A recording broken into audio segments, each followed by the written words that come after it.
Pagi ini kita akan berbicara qada dan qadar. Bila kita paham ini, saudara, hidup kita akan sukses, hidup kita akan bahagia, hidup kita akan penuh optimis dan semangat kalau kita benar-benar faham tentang qada dan qadar.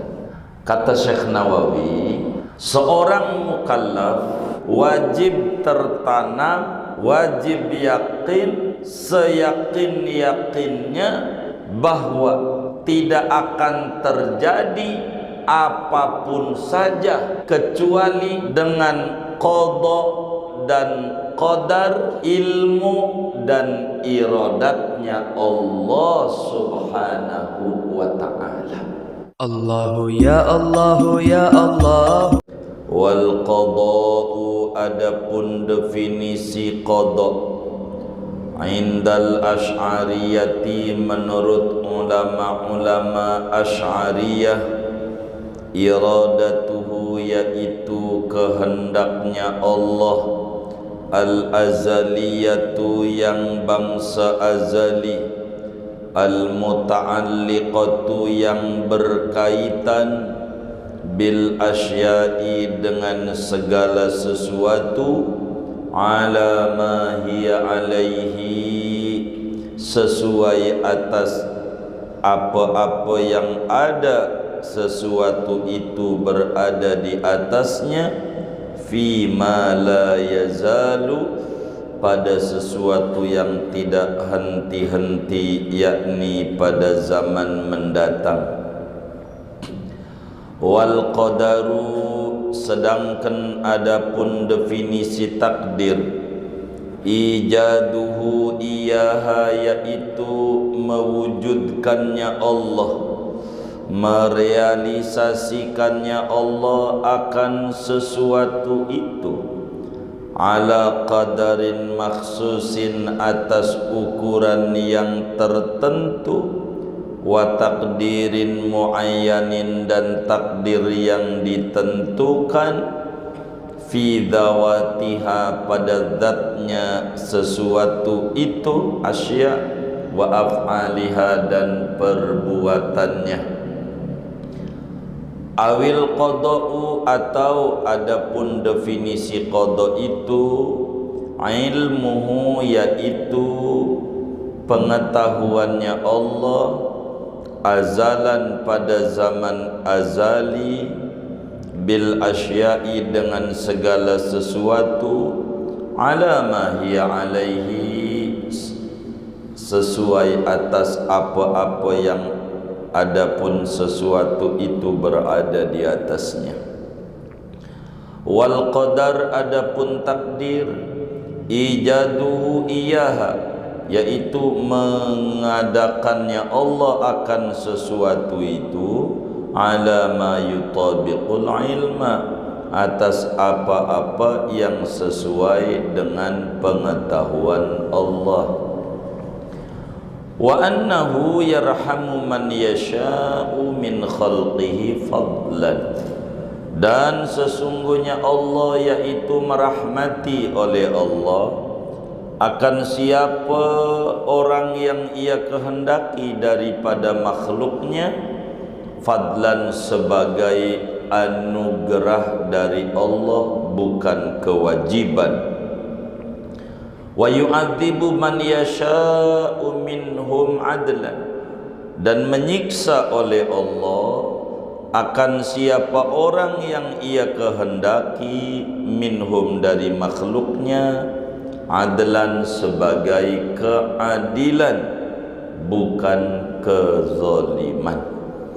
Kullu ni'matin minhu ta'ala fadlun, adapun segala nikmat dari Allah Ta'ala yaitu anugerah, bukan kewajiban.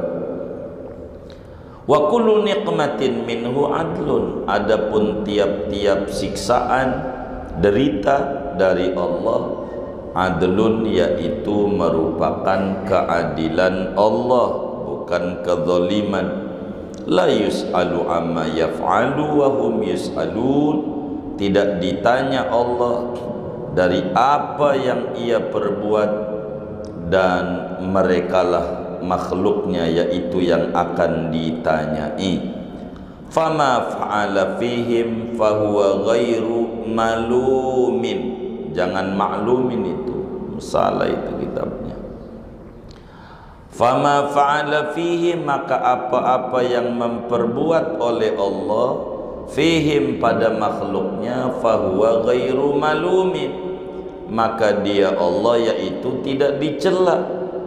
Wala yattali'una ala ilmihi wala ala adlihi, dan tidak melihat oleh makhluk atas ilmunya Allah, dan tidak pula melihat atas keadilan Allah. Wa min sama, dan dari sana tidak melihat. Qala ba'dul ulama, berkata oleh sebagian ulama, yajibus sukutu an kaifa fi sifati wa an lima fi af'ali. Wajib oleh diam, no comment, daripada bagaimana-bagaimana tentang sifat-sifat Allah, dan daripada kenapa-kenapa pada perbuatan Allah. Wa'lam annal imana bil qadari ala qismaini. Ketahuilah olehmu akan bahwa iman kepada takdir yaitu terbagi atas dua bagian. Ahaduhuma, adapun pertamanya dari dua bagian itu,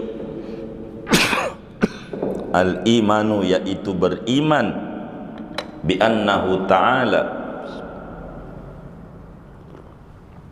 dengan bahwasanya Allah Subhanahu wa ta'ala, sabaqa fi ilmihi, yaitu telah terdahulu pada ilmunya Allah, ma yaf'aluhul ibadu, oleh apa-apa yang akan mengerjakan akan dia oleh hamba-hambanya, min khairin wa syarrin, dari kebaikan dan kejahatan, wa ma yujazawna alaihi, dan apa-apa yang akan diberi balasan si hamba alaihi atasnya.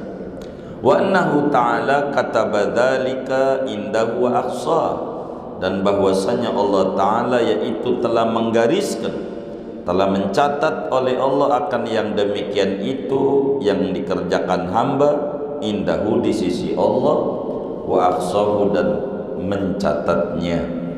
Wa anna a'malal ibadi tajri ala ma sabaqa fi ilmihi wa kitabih, dan bahwa amalan-amalan hamba yaitu berlaku ia atas apa yang telah terdahulu pada ilmu dan kitabnya Allah, catatan Allah.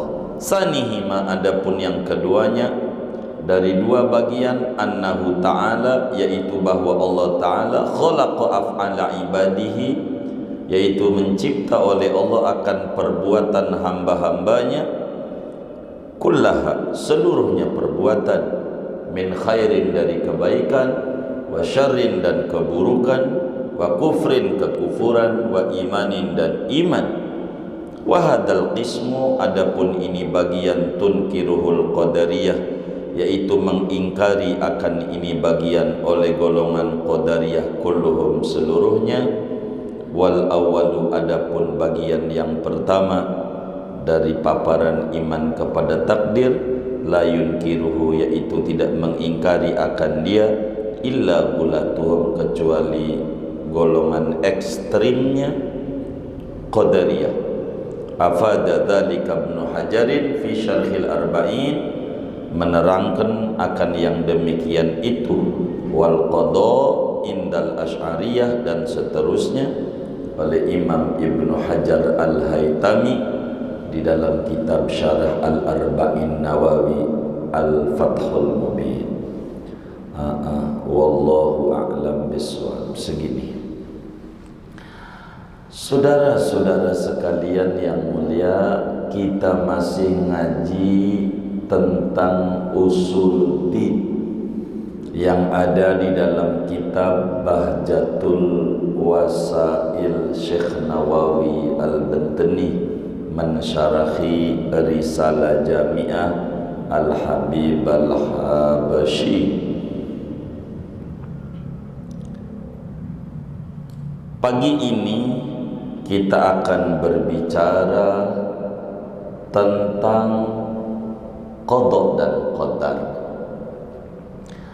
Bila kita paham ini, saudara, hidup kita akan sukses, hidup kita akan bahagia, hidup kita akan penuh optimis dan semangat kalau kita benar-benar faham tentang qada dan qadar.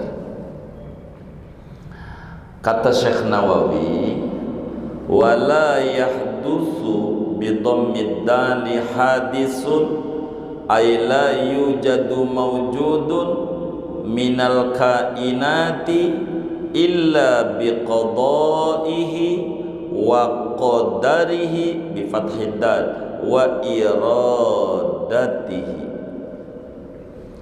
Seorang mukallaf yang umurnya 15 tahun ke atas, akalnya sehat, wajib tertanam, wajib yakin, seyakin-yakinnya bahwa tidak akan terjadi apapun saja yang enak, yang tidak enak, yang enak, yang enak, nikmat atau bukan nikmat, taat atau maksiat, apa saja tidak bakalan terjadi kecuali terjadinya dengan qada dan qadar, ilmu dan iradatnya Allah Subhanahu wa ta'ala. Orang yang umur 15 tahun ke atas kudu yakin seyakin-yakinnya segala kejadian yang menimpa dirinya, apakah itu menyenangkan atau menyedihkan, apakah itu duka nestapa ataukah itu kesenangan, apakah itu tangis atau tawa, apa saja kejadian yang ada di alam raya ini, semuanya tidak lepas dari qada dan qadarnya Allah Subhanahu wa ta'ala. Saudara sekalian, bila seorang muslim telah yakin, seyakin-yakinnya bahwa Allah Subhanahu wa ta'ala bersifat ilmu, bersifat iradat, bersifat kudrat, dia telah yakin Allah Subhanahu wa ta'ala memperbuat apa yang ia kehendakinya. Keyakinan ini akan memunculkan keyakinan tentang akidah qada dan qadar. Keimanan saudara pada qada dan qadar merupakan satu akidah, satu keyakinan yang harus ditanamkan di dalam hati sanubari seorang muslim. Beriman kepada qada dan qadar merupakan satu kewajiban daripada kewajiban keimanan seorang anak manusia. Siapa saja orangnya yang tidak percaya adanya qada dan qadar, maka imannya tidak sah. Detik itu juga orang itu keluar dari Islam, kafir. Detik itu juga faman lam yu'min bil qada'i wal qadari faqad kafar. Siapa saja enggak percaya kepada qada dan qadar, maka detik itu juga dia kafir. Berdasarkan hadis yang sangat panjang, Imam Muslim meriwayatkan dari Sayyidina Umar bin Khattab, bagaimana ketika Nabi ditanya oleh malaikat Jibril tentang rukun iman, Nabi menjelaskan rukun iman yang keenamnya, wabil qadari khairihi wa syarrihi minallahi ta'ala. Begitu pula di dalam kitab Sunanud Tirmidzi, Imam Tirmidzi meriwayatkan juga. Imam Ibnu Majah di dalam Sunan Ibnu Majahnya meriwayatkan juga. Imam Al-Hakim di dalam kitab Al-Mustadraknya, bahkan Imam Hakim mengata ini hadis yang sahih. Seorang kritikus hadis, Imam Adz-Dzahabi, mengiyakan tentang kesahihan hadis itu yang diriwayatkan daripada Imam Ali bin Abi Thalib karramallahu wajhah. Kata beliau, qala Rasulullah sallallahu alaihi wasallam, Rasulullah bersabda, la yu'minu abdun hatta yu'mina bi arba'atin. Tidak beriman seorang manusia sebelum dia beriman kepada 4 perkara. Orang gak bakal dianggap punya iman bila yang 4 poin ini tidak diimani. Maknanya imannya enggak diterima bila yang 4 ini enggak diimani. Mana? Yashhadu an la ilaha illallah. Pertama, dia kudu yakin dalam hati sanubarinya bahwa tiada Tuhan di jagat raya ini kecuali Allah, Tuhannya Allah. 2, wa yashhadu anni Rasulullah ba'asani bil haqq. Kata Nabi, yang kedua, dia kudu tertanam dalam hati sanubarinya, sudah yakin Tuhannya Allah, dia kudu yakin juga bahwa aku Nabi Muhammad adalah Rasul utusan Allah yang Allah utus sang Nabi dengan membawa kebenaran. Dia kudu yakin. 2 kalimat syahadat harus tertanam. Ketiga, kata Nabi, wa yu'minu bil ba'si ba'dal maut. Dia beriman dengan hari kemudian, yakni kebangkitan dari kubur sesudah kematian. Maknanya dia kudu beriman kepada hari kemudian. Enggak percaya dengan hari kemudian, enggak diterima imannya, enggak diterima. Keempat, wa yu'minu bil qadari khairihi wa syarrihi wa hulwihi wa murhi. Dia beriman kepada takdir yang baik, yang buruk, yang manis, yang pahitnya. Dia kudu yakin segala yang terjadi di jagat raya tidak lepas dari qada dan qadarnya Allah Subhanahu wa ta'ala. Dari mana dalilnya? Kita kudu percaya bahwa segala yang terjadi itu adalah qada dan qadar Allah.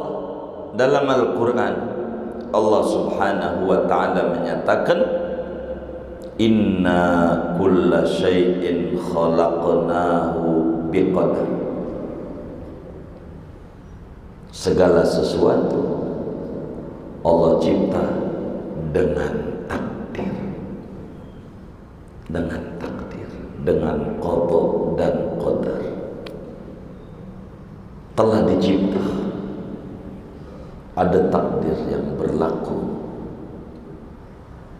Bahkan di dalam hadis yang sahih, Imam Muslim meriwayatkan dari sahabat Nabi Abdullah bin Umar radhiyallahu taala anhuma, kullu syai'in biqadarin hatta al-ajzi wal kayis. Apa saja itu tidak terlepas dari takdir Allah, sampai lemah, sampai bodoh, sampai pintar, sampai lemah, sampai kuat, sampai rugi, sampai untung, sampai sakit, sampai sehat, punya anak, tidak punya anak, dan segalanya. Begitu banyak dalil-dalil Quran dan hadis tentang pentingnya beriman kepada qada dan qadar. Kafir hukumnya orang yang tidak percaya pada qada dan qadar. Cuman kata Syekh Nawawi, apa sih qada itu? Apa sih qadar itu? Qada itu apa? Agar supaya kita faham qada ni.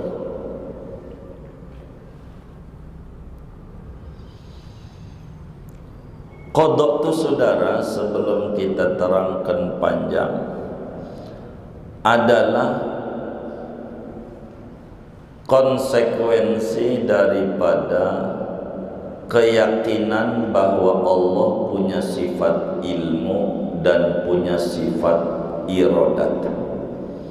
Ketika orang yakin Allah itu sifatnya ilmu dan iradat, konsekuensinya dia yakin pada qada. Qadar adalah cabang dari keyakinan pada sifat kudrat. Ketika kita yakin Allah bersifat kudrat, maka konsekuensinya kita yakin pada qadar. Jadi qada dan qadar larinya pada sifat ilmu, iradat, dan kudratnya Allah Subhanahu wa ta'ala. Apa definisi qada? Kata Syekh Nawawi Al-Bantani, menurut imam ulama Ahlus Sunnah wal Jamaah dari madhab Asy'ariyah, yang namanya qada adalah ketetapan Allah sejak dahulu kala yang berhubungan dengan segala apa pada ciptaannya, sesuai dengan wajah yang ada padanya, sesuai dengan apa-apa yang ada padanya pada zaman mendatang. Jadi qada itu ketetapan Allah yang azali sejak dahulu kala, ketetapan yang berhubungan dengan segala makhluk ciptaannya, sesuai dengan apa yang berlaku, yang terjadi nanti di masa mendatang. Namanya disebut qada. Namanya. Sementara saudara, yang namanya qadar adalah merealisasikannya Allah pada ciptaannya itu sesuai dengan kadar yang ditentukan, takdir yang ditentukan pada zat dan sifatnya ciptaan. Namanya disebut qadar.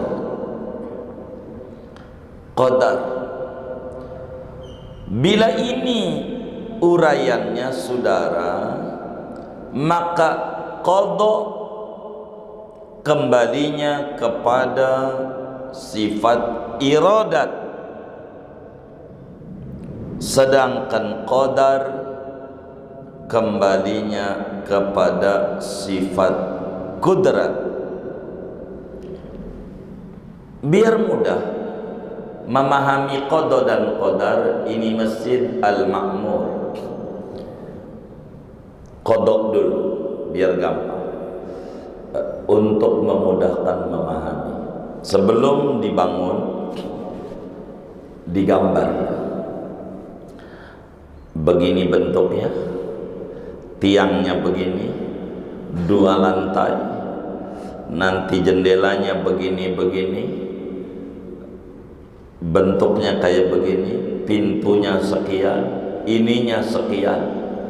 Ini disebut plan, ini arsitek, ini gambaran, ini namanya biar gampang qada. Namanya qada. Qadar wujud ini sesuai dengan plan yang dibuat, enggak meleset. Pintunya begini, mihrabnya begini, jendelanya begini,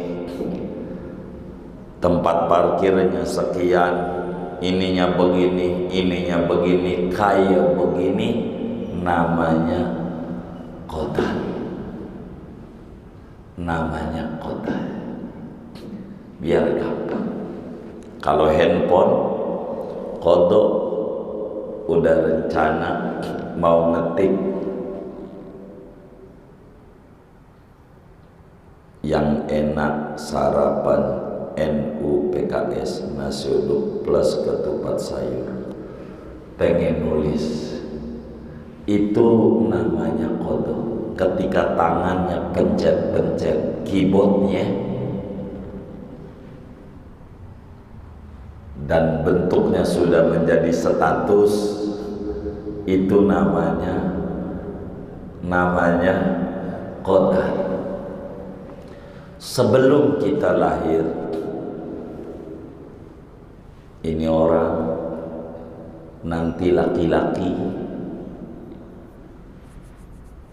nanti umur sekian, nanti pada umur sekiannya ini orang bakal ngaji, duduknya nyender di pojokan, ngantuk.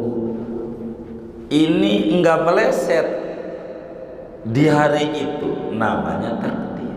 Kayak kita ngaji di hari ini, namanya takdir. Qadanya udah sejak zaman dahulu kala. Allah tahu sejak zaman dahulu kala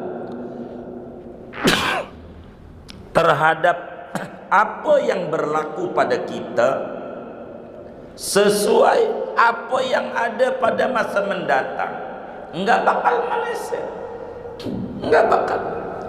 Kata kita, Kamis depan saya enggak ngaji, ya catatannya enggak ngaji, begitu catatannya.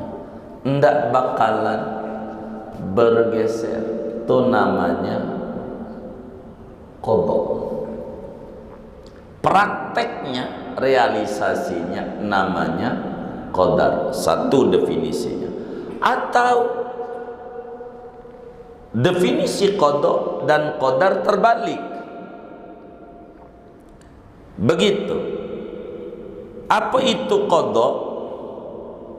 Qada adalah pengetahuan Allah sejak zaman dahulu kala terhadap ciptaannya sesuai apa yang berlaku pada ciptaan. Kalau pakai definisi ini, qada larinya pada sifat ilmu. Begitu. Sedangkan qadar, kata Syekh Nawawi, ijaduhu iyaha ala ma yutabiqul ilma, mewujudkannya Allah pada ciptaan sesuai dengan pengetahuan Allah. Antara dua ibarat ini, saudara, yang diungkapkan oleh Syekh Nawawi dengan dua definisi, tidak ada pertentangan. Sebab antara iradat dan sifat ilmu itu saling talazum, saling berkaitan.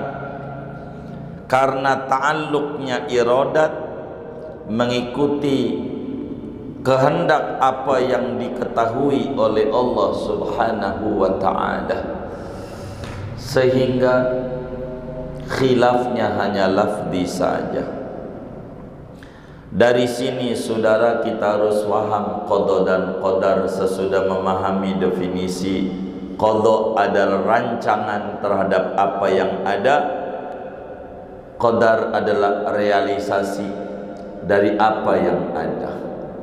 Pengetahuan Allah terhadap apa yang berlaku pada hambanya, dan qadar adalah merealisasikan apa yang diketahui Allah terhadap apa yang berlaku pada hamba-hambanya.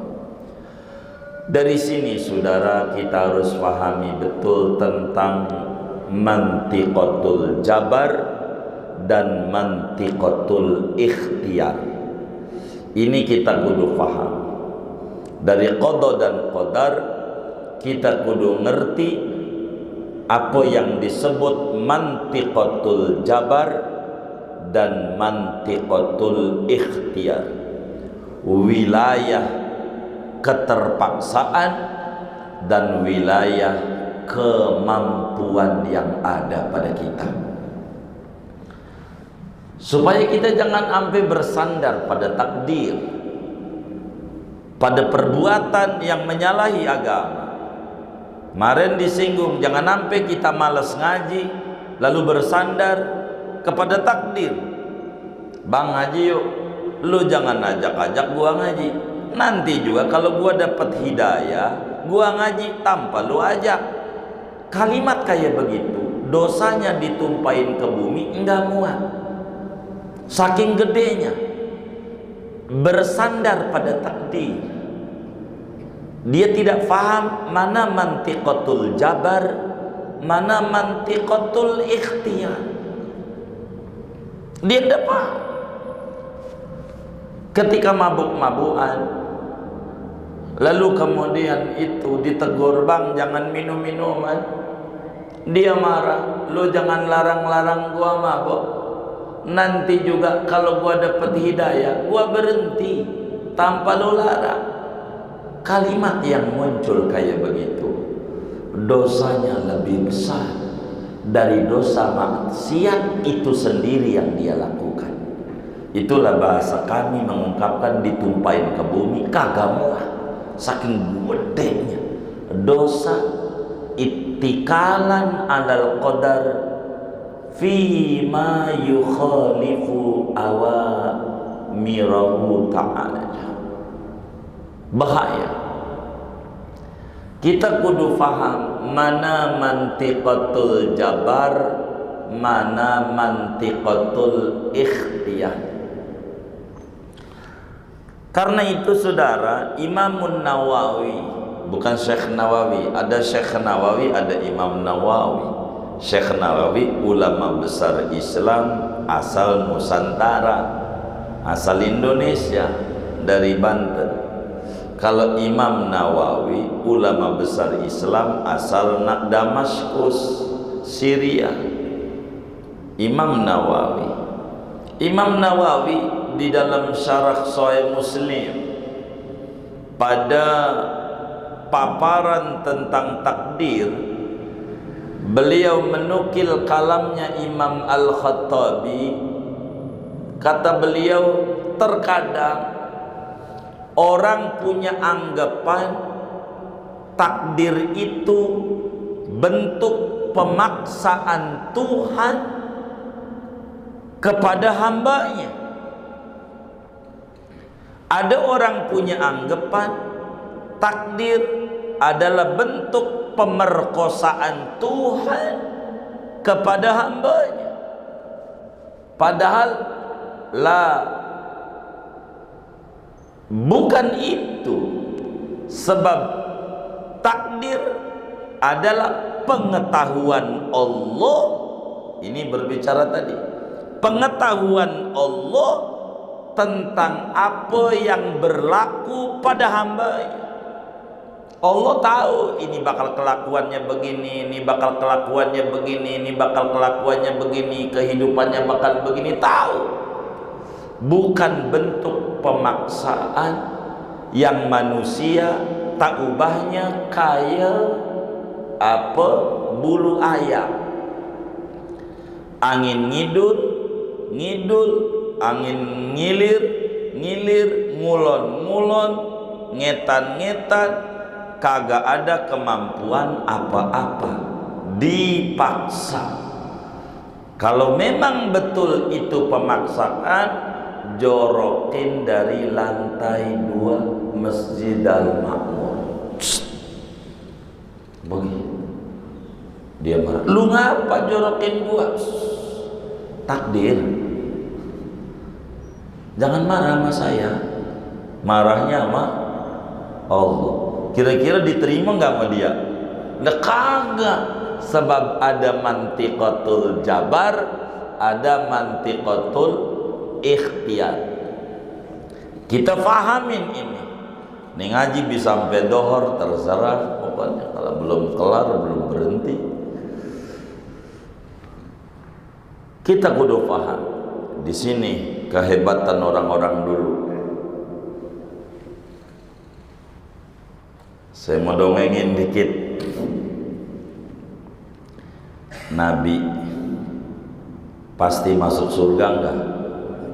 Hah? Pasti masuk surga enggak Nabi?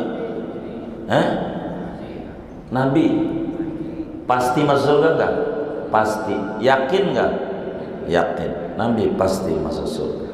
Tuh, udah pasti masuk surga Nabi. Itu enggak kemudian mantiqatul jabal, tiduran. Udah surga ini dah biarin aja. Si Udin, Mamat, Ucok, udah, dia kan belum pasti. Nah, dia aja yang ibadah. Gua mau tidur. Sebab udah pasti. Enggak begitu. Tuh yang udah pasti. Kita sering dengar sama kiai-kiai ceramah maulid, sholat aja sampai kakinya bengkak. Padahal pasti masuk surga. Lah kita yang ngaji nih, pasti masuk surga enggak? Enggak ada insya Allah, pasti, enggak pasti. Jawabannya cek, enggak ada. Ini kita pasti masuk surga enggak? Enggak pasti. Belum pas. Kepengennya masuk. Kepengennya masuk. Tapi belum benar enggak? Iya. Tapi kita berleha-leha. Kenapa? Karena enggak paham qada dan qadar. Nabi kasih informasi tentang ilmu Allah kepada hambanya. Abu Bakar surga, Umar surga, Utsman surga. pasti masuk surga begitu.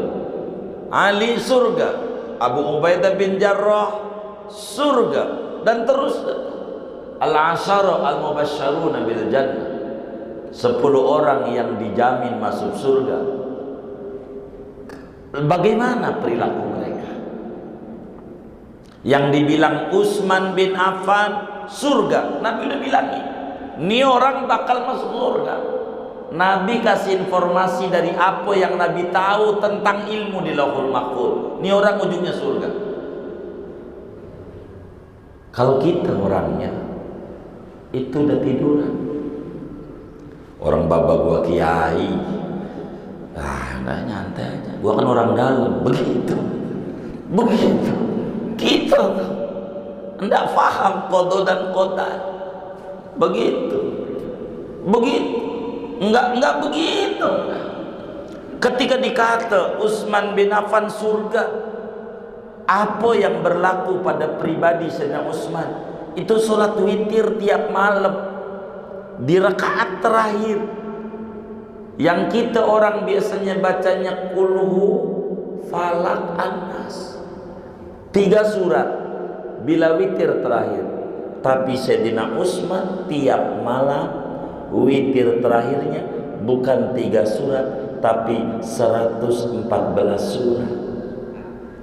114 surat. Waladhdallin, amin, alif lam mim al-baqarah sampai minal jinnati wan nas. Itulah yang berlaku pada pribadi Sayyidina Utsman. Kayak begitu. Enggak kayak kita. Ini ngaji aja nih, karena kita bisa nggak paham pada takdir. Kita ngaji udah puluhan tahun, dari dulu ngaji, ratiban dari dulu, baca Quran dari dulu, tahajud duha dari dulu dikerjain. Datang malaikat kepada kita, diutus sama Allah, sama kita, lalu bilangin, kata malaikat, lo biar ibadah kayak begini hebatnya yang lu kerjain, nih catatannya, lu ujungnya neraka. Nih catatannya. Kira-kira kalau kita didatengin malaikat, disampein ujungnya kita neraka, nih ngaji mau terus mau berhenti? Ini begitu. Mau terus mau berhenti? Berhenti. Kenapa berhenti? Neraka tuh, karena kita nggak paham. Maka informasi surga kita kagak ada dari Nabi buat kita. Si fulan surga, si Mamat surga, kagak kita mau. Kenapa? Wah, kalau kita udah dikata surga, udah tiduran aja. Yang penting KTP gue Islam. Gue udah hadir maulid, surga. Itu begitu. Tapi kerjaannya enggak sholat, enggak puasa, enggak ini. Ini tidak memahami qada dan qadar pada masalah mantiqatul jabar wa mantiqatul ikhtiyar. Kita harus pahami wilayah ini, saudara. Apa mantiqatul jabar? Di luar kendali kita. Ada perkara yang masuk pada wilayah di luar kendali kita. Namanya disebut mantiqatul jabar. Yang kedua ada namanya mantiqatul ikhtiyar, di bawah kendali kita. Kita yang mengendalikannya. Namanya mantiqatul ikhtiyar. Yang mantiqatul jabar, ingetin, tidak ada ganjaran. Tidak ada taklif di sini. Yang mantiqatul jabar, tidak ada hubungan ganjaran dan dosa. Enggak ada. Enggak ada ganjaran, enggak ada dosa. Enggak ada. Yang mantiqatul jabar. Seperti mana? Saudara, Allah dengan sifat iradatnya bisa saja menetapkan kita ada atau kita tidak ada. Ternyata kita ada.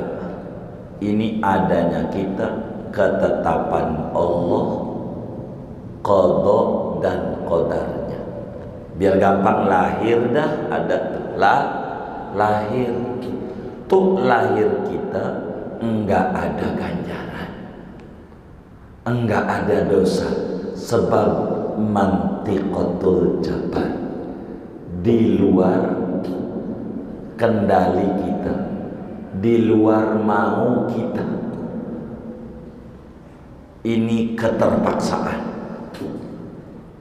Satu. Kemudian jenis kelamin kita, apa laki, apa perempuan, ini enggak ada ganjaran. Kita jadi laki, ganjarannya gede. Ini perempuan, ganjarannya kecil. Enggak ada. Enggak ada. Karena itu mau di luar kendali kita.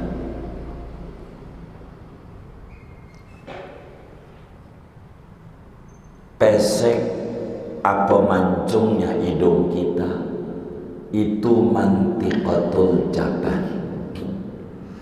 Hidung kita pesek kagak dosa, hidung kita mancung kagak dapet ganjaran. Kenapa? Di luar kendali kita, bukan mau kita. Kulit kita hitam apa putih, bukan mau kita. Tapi itu mantiqatul jabar. Si putih jangan menghina hitam, sebab kalau nggak ada yang hitam putih nggak bakal disebut putih. Putih nih kagak orang sama, begitu kan, gara-gara ada hitam maka putih muncul. Bener nggak? Iya begitu. Biarin hitam juga nggak apa-apa. Begitu kan disebut sama orang-orang tuh hitam kereta api. Biar hitam banyak yang nanti, kan begitu. Suka begitu, nggak apa-apa begitu. Ini namanya mantiqatul jabar. Jangkung pendeknya kita. Begitu. Lahirnya di Indonesia apa di Mekah, lahirnya di tahun 45 apa tahun 54, tahun 2000 apa tahun 1000, ini mantiqatul jabar, di luar kendali kita. Inilah yang disebut Allahu khaliqu kulli syai. Allah yang mencipta segalanya.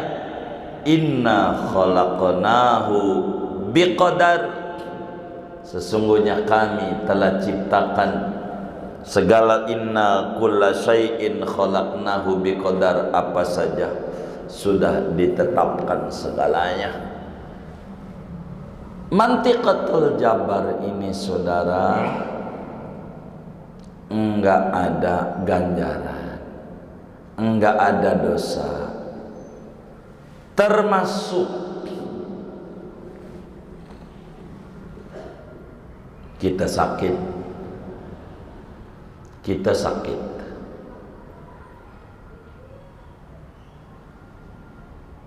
difitnah, kita didolimi, barang kita diambil. Ini namanya mantiqatul jabar. Kita sakit, mau kita bukan, bukan. Sakit enggak ada ganjaran, enggak ada dosa. Bukan mau kita.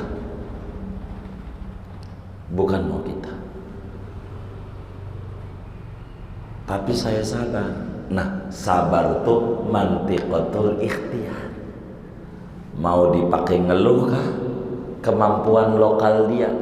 Mau dipakai bersabar. Itu wilayah lain pada diri kita. Begitu. Bila paham ini, hidup kita sukses. Beneran. Asal paham mantiqatul jabar dan mantiqatul ikhtiar. Begitu. Jadi pada wilayah yang disebut musibah, apa aja dah, didolimin, barang kita diambil orang, dagang kita rugi, ini wilayah musibah yang menimpa kita. Ini diizinkan oleh agama bersandar pada takdir untuk mengobati duka nestapa yang terjadi. Diizinkan oleh agama nyandar kepada takdir pada musibah yang berlaku pada diri kita. Musibah yang berlaku, kita udah dagang, promosi besar-besaran, tapi kita rugi, maka kita nyandar. Ya namanya kita hamba, ada yang ngatur Allah, udah takdirnya saya rugi. Boleh untuk mengobati duka nestapa supaya tidak frustasi. Boleh. Kalau urusan musibah, bila ini dia sandarkan kepada Allah, perih yang terjadi akan ringan, derita yang berat akan ringan.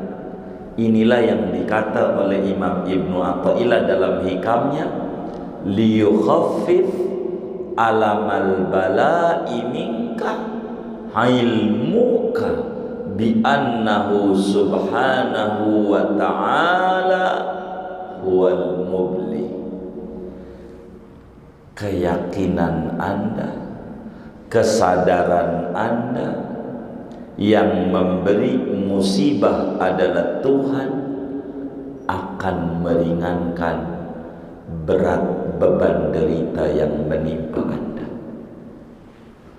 Yang muji Allah, yang nyubit pacar kita, cubit kita, cewek kita, simpedes, simpanan pria kreo di pedesaan, simpedes, dicubit. Kira-kira sakit enggak dicubit cewek kita tuh? Sakit enggak kira-kira? Hah? Waduh, nih enggak benar nih. Dicubit cewek tuh sakit enggak? Sakit enggak? Sakit. Tapi sakit enak apa sakit marah? Sakit enak minta lagi atau marah? Kenapa minta lagi? Karena yang nyubit pacar yang kita cintai. Enggak marah. Bila kita cinta sama Allah, yang nyubit kita adalah Allah, maka tak perlu marah sama Allah. Kata anak muda, bila cinta sudah melekat, tai kucing rasa coklat. Itu sih parah. Begitu. Jadi bila cinta udah melekat, maka musibah yang menimpa terasa nikmat. Nikmat. Oh, dicubit Tuhan, mungkin dibikin dagang rugi karena saya malamnya ngorok mulu, biar melek kayaknya Tuhan. Sadar, ini boleh kita bersandar kepada takdir. Bagian ini Ibnu Athaillah menerangkan dalam satu tesis tersendiri, ada kitab namanya At-Tanwir fi Isqatit Tadbir. Ini di dalam kehidupan supaya kita jauh lebih mengerti. Mantiqatul jabar, saudara, kita harus pahami akal yang Allah berikan kepada kita manusia, cerdas atau tumpulnya, tidak ada ganjaran. Sebab itu mantiqatul jabar, tinggi rendah, tinggi pendek, hitam putih, jelek ganteng yang ada pada diri kita, itu enggak ada ganjaran. Sebab namanya mantiqatul jabar. Lahirnya dari ibu mana, dari bapak mana, enggak ada ganjaran. Lahirnya di Arab, di timur, di barat, di mana, enggak ada ganjaran. Hidup kita, mati kita, enggak ada ganjaran. Sebab ini semuanya di luar kendali kita. Qadar yang mewujudkan segala itu, Allah dengan kudrat iradatnya mewujudkan kita, ada akalnya, ada matanya, telinganya, segala macam. Ini semuanya enggak ada ganjaran.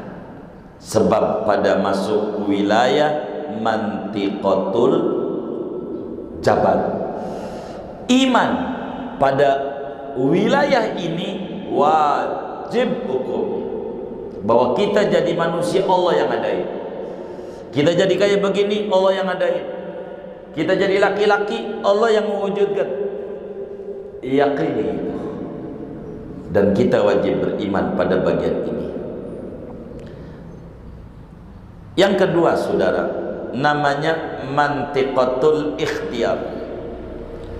Keimanan pada qada dan qadar, kita harus memahami tentang mantiqatul jabar dan mantiqatul ikhtiyar. Ini berbeda dengan yang tadi. Bila mantiqatul jabar artinya di luar kendali kita, kayak jatuh, sakit, apa aja yang gak enak. Ada namanya mantiqatul ikhtiyar, bahasa lainnya di bawah kendali kita. Kita harus pahami bahwa kita dikasih iradat lokal, kudrat lokal, ilmu lokal, ilmu juz'i, iradat juz'i, kudrat juz'i.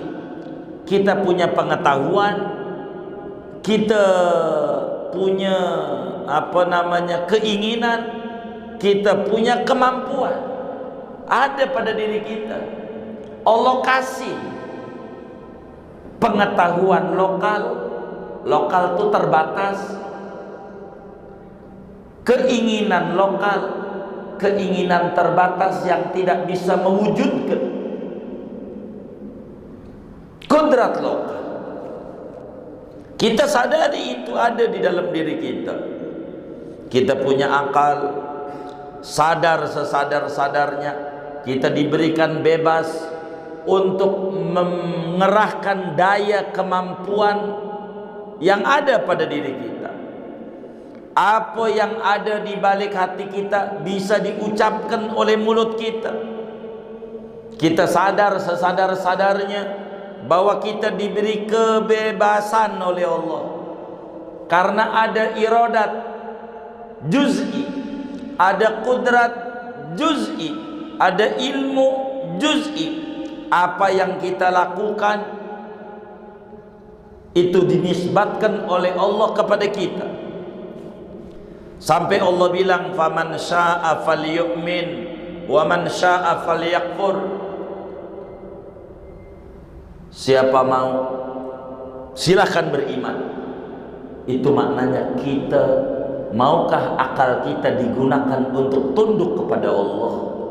Wa man syaa'a falyakfur. Siapa mau silakan dia kufur. Maukah kita membangkang Allah? Bila Allah kata wa man syaa'a falyu'min wa man syaa'a falyakfur, tidak bakalan ada nisbat keimanan pada diri kita, tidak bakalan ada nisbat kekufuran pada diri kita. Bila itu pada mantiqatul jabar. Ini menunjukkan kita mantiqatul ikhtiyar. Andai kita di luar kendali kita, tidak bakalan ada kata kita dapat hidayah, kita tersesat karena kita kayak apa tadi, bulu ayam yang tidak punya keinginan apa-apa. Kucing aja paham tentang ada ilmu iradat kudrat lokal. Kucing itu nggak ada akalnya. Di luar manusia nggak ada akalnya kucing, tapi bisa dilihat ada tai orang, kucing mau dimakan nggak? Kenapa nggak? Kenapa nggak? Hah? Kucing paham ini barang kotor, punya ilmu dia. Ini barang kotor, tidak layak saya bangsa kucing makan barang kotor. Itu nggak ada akalnya. Maka kita yang ada akalnya harus lebih paham barang kotor jangan diambil. Kenapa ada yang korupsi? Karena dia tidak menggunakan akal dan ilmu yang ada bahwa ini barang kotor, tidak layak untuk dimakan oleh kita yang punya akal. Itu diberikan. Saudara, Allah Subhanahu wa ta'ala turunkan Al-Quran. Allah utus para nabi menyampaikan perintah Allah, menyampaikan larangan Allah. Disampaikan kalau orang berbuat baik balasan di akhiratnya begini, kalau dia berbuat jahat di akhiratnya begini. Semua ini menunjukkan manusia itu tidak seperti bulu ayam. Kalau manusia itu di luar kendali dirinya, buat apa Rasul nyuruh dakwah? Begitu, orang semua di bawah kendali Allah. Itu Rasul, wa ma alaina illal balagul mubin. Tugas kami menyampaikan daya kemampuan kami terhadap apa yang Allah perintahkan. Urusan paham dan tidak itu urusan Allah dia, tapi kami wajib menyampaikan. Itu menunjukkan ada daya kemampuan yang disuruh oleh Allah. Tugas kita kalau lapar makan, tuh pahami, ini mantiqatul ikhtiyar. Kalau lapar makan. Jangan kita bersandar pada keyakinan kenyang dari Allah. Udah yang ngenyangin Allah, udah nggak perlu makan, tidur aja gitu. Nggak makan juga Allah mau kuasa bisa ngenyangin. Kalimat itu benar apa salah? Hah? Allah kuasa bisa ngenyangin, benar apa salah? Hah? Benar apa salah? Hah? Allah kuasa bisa ngenyangin, benar apa salah? Benar. Kalimat itu penggunaannya yang salah. Penggunaannya yang salah. Dia nggak ngerti itu kalimat itu mantiqatul jabar, tapi ada tugas dia mantiqatul ikhtiyar. Kalau pengen kenyang makan, itu mantiqatul ikhtiyar. Kalau pengen kenyang makan. Tapi yakini yang ngenyangin Allah. Begitu. Yang membuat kenyang Allah. Ini kalau faham, kita rajin sama ibadah. Yang memasukkan orang ke surga adalah Allah. Biarin, yang penting gua KTP Islam. Orang Islam mau masuk surga, benar apa salah? Hah? Benar apa salah? Benar tapi salah. Orang Islam masuk surga itu pada mantiqatul jabal. Tapi Anda sebagai muslim diperintahkan untuk menjalankan perintah Allah. Bukan orang yang penting mau surga. Cuman siapa yang rawat Islam yang ada pada diri kita kalau bukan kita. Begitu. Maka orang gak boleh bersandar tidur-tiduran. Bagaimana kalau petani punya pikiran mantiqatul jabar, enggak nanam juga kalau kata Allah panen, mau panen. Kata nelayan enggak ke laut juga kalau kata Allah dapat ikan, hancur dunia. Maka betapa banyak muslim percaya pada ayat takdir tapi tidak percaya pada ayat sunan, hukum ketetapan Allah yang diatur dan berlaku di alam raya dari mantiqatul ikhtiyar. Muslim tidak boleh berleha-leha. Muslim kudu semangat. Segala kemampuan yang ada daya gunakan untuk kepatuhan kepada Allah. Itulah mantiqatul ikhtiyar. Dan itu yang dilakukan oleh salafun as-salih. Kenapa Imam Syafi'i hebat? Kenapa Imam Malik hebat? Kenapa Imam Ahmad bin Hanbal hebat? Kenapa Imam Abu Hanifah hebat? Kenapa mereka hebat? Syekh Abdul Qadir Jilani sebagai anak yatim, Nabi juga sebagai yatim, Imam Syafi'i juga yatim, Imam Ghazali juga sama yatim, semua juga yatim. Tapi tidak ngandel jadi yatim, nyari sumbangan ke sana kemari. Bukan itu. Karena kita diberikan kemampuan. Kita nggak boleh nyandar sama Allah. Maka kemampuan lokal yang ada, itulah yang membuat mereka biar kata yatim hebat. Kudunya kita yang hebat, yang ada bapak dan ibu sudah. Cuman karena kita malas-malasan. Ini karena kita nyandar pada mantiqatul jabal. Kita sering bersandar kepada takdir, pada apa yang berlaku. Kita malas ngaji, belum dapat hidayah. Kita malas tahajud, belum dapat hidayah. Kita malas baca Quran, belum dapat hidayah. Mau sampai kapan kita nyandar pada mantiqatul jabar yang keliru? Kan kita punya kemampuan bisa baca Quran. Tandanya nonton TV aja keburu tuh mata untuk lihat TV. Kenapa kita nggak gunakan untuk keburu lihat Quran biar kata 2 menit? Kenapa nggak keburu? Karena kitanya ogah untuk menggunakan kesana. Kenapa kita mau nongkrong berjam-jam di tempat mancing yang kadang sampai sore dapatnya sendal udah putus? Karena kitanya mau. Kenapa kita kurang mau duduk di majelis ilmu? Karena kitanya enggak mau menggunakan kemampuan lokal kita untuk berbuat sesuatu yang punya nilai di mata Tuhan. Bila manusia faham tentang qada dan qadar, memahami mantiqatul jabar dan mantiqatul ikhtiyar, maka gunakan kemampuan yang ada untuk lebih dekat sama Allah. Sekarang kita udah pensiun, duit kita dikit, jangan kita berkata coba dulu ente mau ngadain maulid, ente mau bikin majelis, dulu duit gua karungan, udah gak usah dulu, sekarang aja 1000 juga gak apa-apa, bantu tuh Masjid Al-Makmur mau maulid. Kapan maulid ya? Tanggal 7 Oktober. Wah, mantap. Jangan enggak, coba kalau dulu usaha saya banyak, udah nggak usah dulu yang ada aja.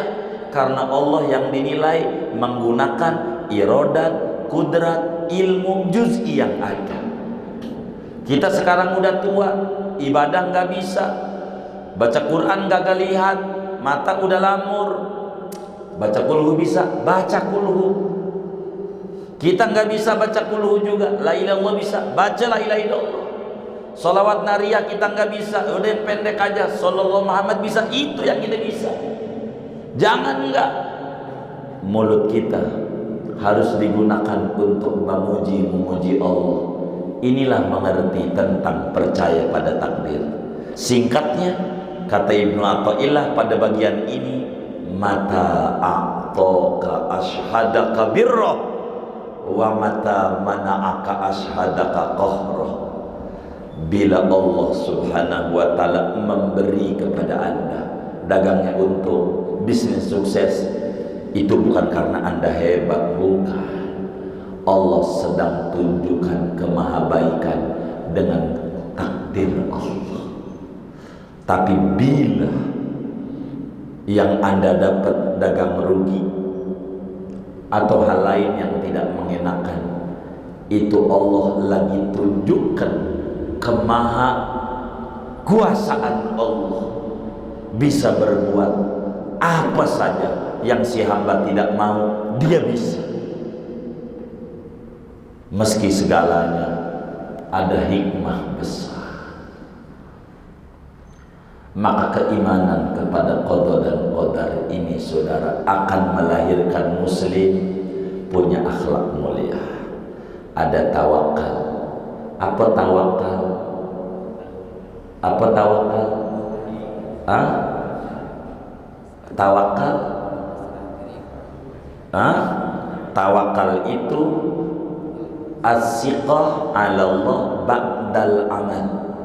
Tawakal itu bersandar sesudah berupaya maksimal. Itulah tawakal. Ada dua, ada tawakal, ada tawakal. Beda. Ada tawakal, ada tawakal. Apa tawakal? Tawakal bersandar, pasrah kepada Tuhan sesudah berupaya secara maksimal. Apa tawakal? Bersandar kepada Allah tanpa ikhtiar, dengan mengikuti mantiqatul jalan. Tiduran aja udah ada, rezekimu udah diatur sama Allah. Ngapain kayak orang-orang itu kudu kerja kayak begitu? Udah tiduran aja juga rezekimu udah diatur. Ini kalimat yang muncul begini namanya mantiqatul jabar, keliru. Dia nggak paham ada terusannya. Rezeki itu udah diatur untuk orang malas segini, untuk orang yang sungguh-sungguh segini, ada aturannya, udah dijamin, udah ditakar. Yang malas takarannya segini, yang maksimal segini, semuanya ada. Imam Ghazali terangin dalam Minhajul Abidin, ada rizqul madmun, ada rizqu ghairul madmun, macam-macam. Kenapa? Nabi juga usaha, Nabi juga dagang. Itu Nabi usaha, maka kita juga kudu dagang. Dagang diatur oleh Nabi.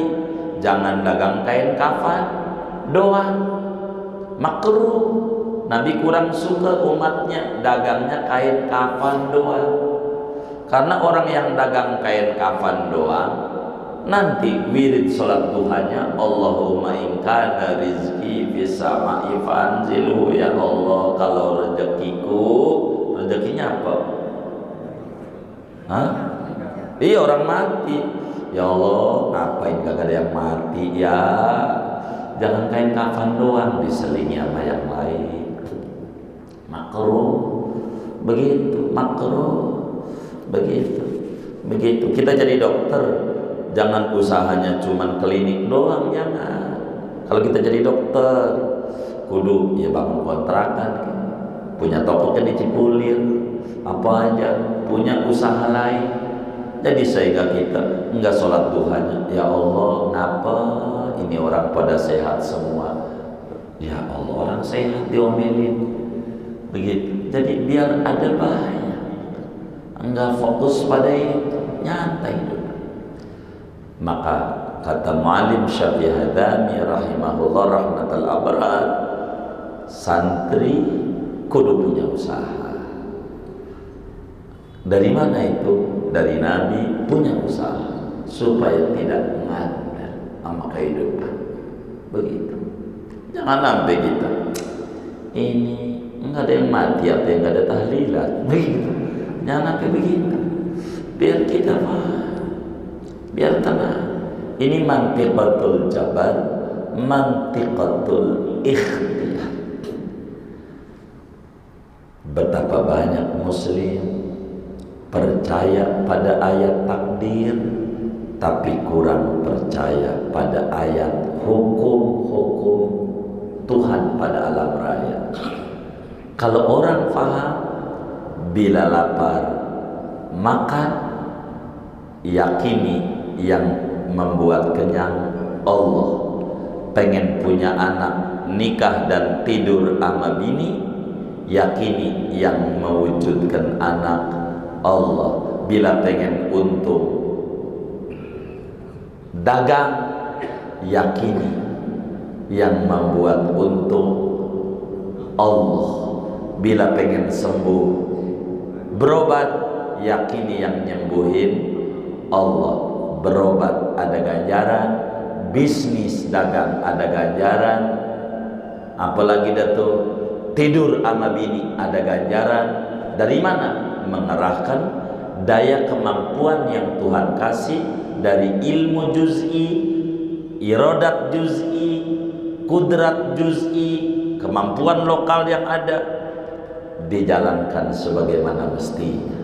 Dan ini yang membuat Islam menjadi besar. Kalau kita di negeri kita, pokoknya Indonesia negeri mayoritas muslim terbesar. Hanya itu sebagai sebutan, ekspresinya kita kurang. Kalau kita negeri muslim terbesar, mesti menghasilkan dunia keislaman yang sangat luar biasa. Begitu sebagai wujud Islam bangkit dari timur. Tapi kita suka nyela, ini nggak benar ini penguasa ini. Tapi nanti kalau dikasih duit berubah lagi, ntar begitu lagi, ini nggak benar. Maka kalau kita mau serius, maka berangkat dari diri kita. Kemampuan lokal kita gunakan untuk kepatuhan kepada Allah. Segalanya ada ganjaran. Jadi kaya dan miskin nggak ada ganjaran. Mensikapi kita. Kalau miskin bagaimana, kalau kaya bagaimana, ada ganjaran. Di sana taklif. Berupaya kita untuk kaya, ada ganjaran, ada dosa. Tergantung caranya bagaimana. Apa pengen kaya buru-buru dengan nyolong? Begitu. Apa dia perlu dagang? Ini segalanya ada aturan-aturan. Singkatnya, seorang muslim yang percaya pada qada dan qadar, dengan akal dia berjuang, dengan hati dia pasrah kepada Allah. Dua-duanya dinyalakan. Gunakan itu. Dan ini salah satu makna dari apa yang kita baca dari penjabaran kalimat yang ada. Wallahu a'lam bishawab. Udah siang, kasihan panjang, tapi inilah paparan wala yahdusu hadisun illa biqadaihi wa qadarihi wa iradatih. Mudah-mudahan kita bisa memahaminya. Wallahu a'lam bishawab.